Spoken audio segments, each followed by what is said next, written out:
What's up YouTube, it's your boy Grassy TV coming at you with another video for Hero Siege 2. If you don't know yet, Hero Siege 2 Season 3 begins on March 22nd. That is next Friday, and I am super excited to start playing. Paz has made some fantastic changes coming into Season 3, and I'm just ready to blast. I'm ready to blast living hell out of Hero Siege, and it feels good. For today's video, we are going to be making a preliminary starters tier list. Again, this is a starters tier list, meaning which classes perform the best while leveling, as well as get you 2 hell 1 so you can start grinding gear. Let's get into it. Alrighty, starting off the tier list is going to be the Jotunn.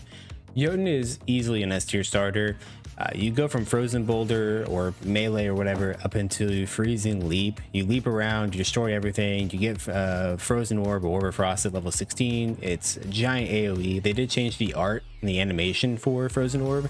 It's better now. It's even better than it was before. It looks sick. You get teleport at level 24, you get all res passive, there's just everything about this is good. Next we have Illusionist. The problem I have on Illusionist is you don't get the benefit of being an illusionist until the AUG. They changed how Age of Proliferation works, which is sick. I'm gonna put it in almost best. The sand things did get buffed, like the guardians, and those are really nice, and so it's kind of wanting me to put it up in an S tier because you do get teleport and you get like a movement speed buff after you teleport, which is really nice. I am gonna put it up in the best. Teleport is just so strong for any class to be able to have for leveling. So because of that, this I would say is an S tier starter. Shield Lancer. I know that there's some crazy stuff going on with Shield Lancer in the end game. I have no idea how it levels, guys. I've never played a Shield Lancer, and I probably never will. So I'm not sure. You'll have to check the Discord and ask people how to level that, because I couldn't tell you. Demonspawn.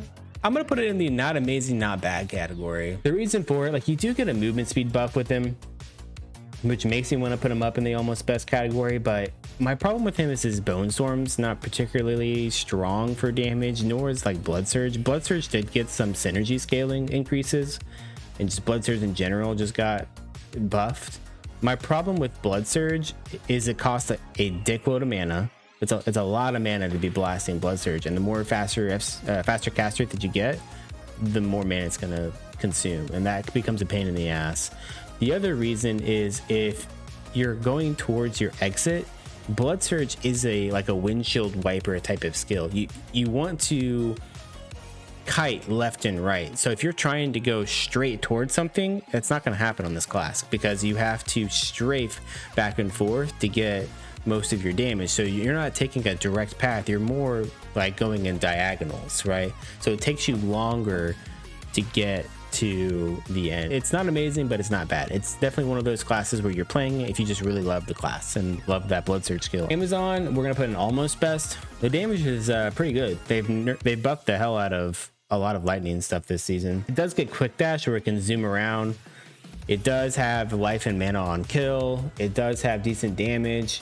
I just don't think it overperforms in terms of leveling. I think it's just good. I want to put White Mage in the Are You Sure category, but I actually have to put him in the Not Sure.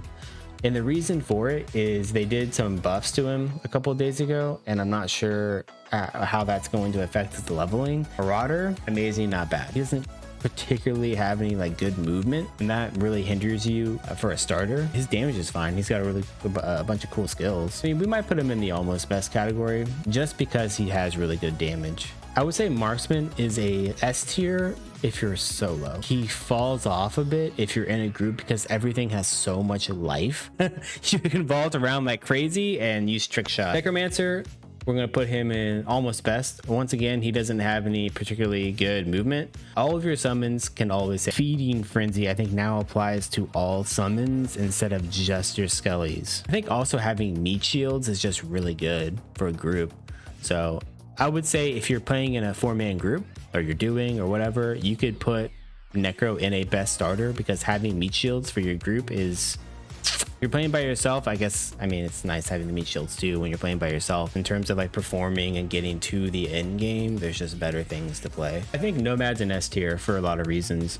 Sand Gush got buffed the hell out of. Sand Gush is now an arcane skill. The other really big part of Nomad is the aura that gives your entire group movement speed. That's why I put this in as an S tier starter, not so much because it, you know, it itself is overperforming, but because it can give your group a massive utility. Paladindge, not amazing, not bad. Hammers are cool. Once you get the augment, hammers are really nice, but until then, you know, it's just hammers. There's some of the lightning fury stuff that got buffed. I mean, lightning's good. You do have ball lightning or lightning a ball or whatever the hell that is, that movement skill. I don't particularly like it. I guess you could put it up in almost best because, I mean, he does have a movement skill. It's just not my favorite thing. Personally, I would have put it in a not amazing, not bad. Pirate, again, not amazing, not bad. Definitely some buffs across the board. Play Dodge is pretty good. He does get defunct, where, you know, you get the extra movement speed. Of course, a lot of the changes with Play Doctor last season really brought it up into, you know, these higher tiers. Pyromancer zooms around. He's pretty good. Got a really nice movement skill. He does decent damage. You know how to play a pyro. He can blast through pretty easily. Redneck is almost best. The only downside to Redneck, I mean, he does get movement speed. He doesn't have like a particularly like insane movement skill, right? But his damage actually pops off. There's a lot of buffs to Redneck this season. There's a lot of buffs to the fire related things as well. Samauri, I'm not sure. I want to say that Samauri will probably be probably about here, right? Like, I don't think its damage is going to be insane, but I think once it gets to that point where it can dash and do an attack, and you can do that infinitely now. There's no cooldown on it, so because of that, it definitely moves way up in terms of being able to push through the campaign super fast. I don't think it's going to be S tier because of it doesn't have that big of a range, and if you don't have a ton of attack speed, it's kind of slow. But for now, we're gonna put it in the not sure just because I haven't played it. Shaman, almost best. Damage is insane. Single target for Earth Totem is really good for a group. If you need somebody to help you kill bosses, Shaman's gonna be the class for you. It transitions into Hell 1 easily, where you can go Tornado, or if you want to stay as totems, you can go Shock Totem. I would recommend that you go Tornado. The leveling on it is just smooth. Everything about it is smooth. It does get a movement speed buff. It gets a life. Demon Slayer, I've heard that Slice of Shadows is kind of popping off, but I feel like you're going to need gear to really make that pop off. Ranged Demon Slayer, you know, we already know kind of what happened to Ranged Demon Slayer, and that really hasn't changed. So for that reason, not amazing, not bad.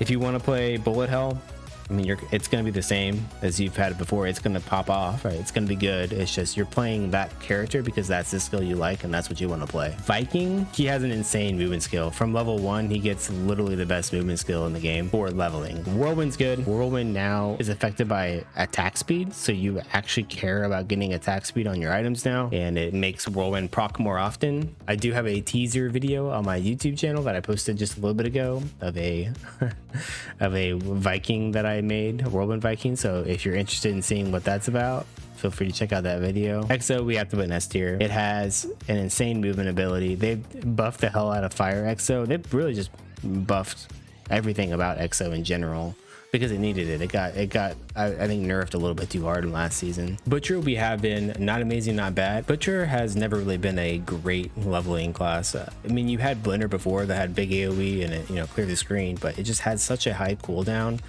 that it was kind of a pain in the ass to level, and it's not any better this season. They did nerf the AoE on it. Last but not least, we have Stormweaver. Stormweaver is going to be really good. She is an S tier, and not because of her damage. She does get a lot of passives that make her easy to level. She gets things like all resistance, faster cast rate, mana replenish, a teleport skill, all res, projectile speed. She gets a lot of these are just passive, like 1 point passive buffs that give her a lot of just extra juice on top of her already fun skill to play. And that's going to conclude our preliminary starter tier list for season 3. If you like Hero Siege 2 content, be sure to like and subscribe to the channel. I will be posting more Hero Siege 2 content in the future, as well as come check me out live at twitch.tv/Braxy_TV. We're live there pretty much every day right now, doing stuff on Hero Siege. We're also playing a little bit of Project Diablo 2. If you've never heard of that, it's also a really fun game. And until